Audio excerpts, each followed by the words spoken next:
For 12 days after 4 U.S. Special Forces soldiers were ambushed in Niger, President Donald Trump said nothing publicly about their deaths.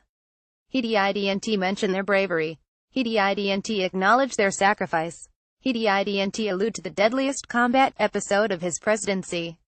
However, he did find the time to continue his tirade against professional football players who dare to kneel during the national anthem. Indeed, before Trump said a word publicly about the Niger incident, he devoted some effort to stage managing a theatrical protest by Vice President Mike Pence, who walked out of a game between the Indiana Colts and the San Francisco 49ers after several players took a knee.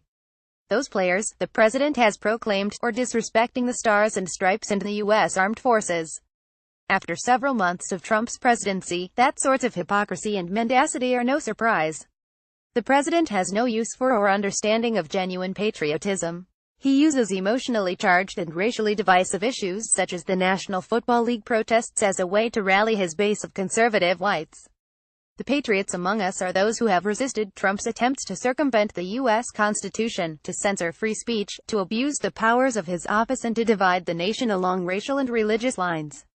The few Republicans who have spoken out deserve particular attention because they have placed nation over party and public service over popularity. One example is former President George W. Bush, who has taken up his post-presidency with dignity and grace.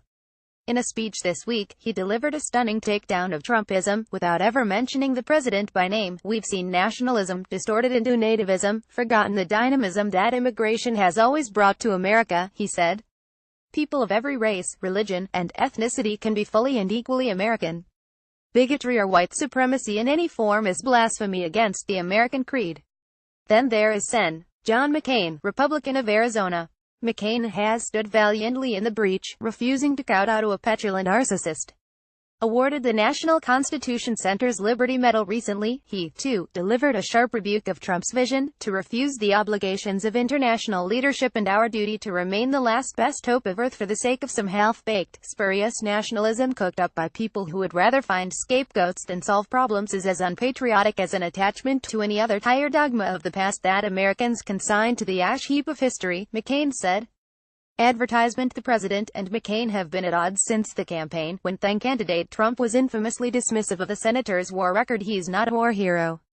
I like people who aren't captured. In fact, McCain withstood brutal torture. He refused early release because his fellow American captives were not to be released with him. And what was our faux patriot Trump doing during the war in Vietnam? He received 5 deferments, 4 for college and the 5th because he allegedly had bound spurs in his heels. And Trump's hypocrisy goes far beyond his feet. Disregarding the Bill of Rights, he has demanded that the NFL fire players who refuse to stand for the national anthem, and he has suggested that he would revoke NBC's right to broadcast because he doesn't like news reports that scrutinize his actions. And let's not forget the callousness Trump showed in a telephone conversation with Myesha Johnson, pregnant widow of Sergeant David Johnson, who died in Niger along with staff SGTS. Brian Black, Jeremiah Johnson and Dustin Wright.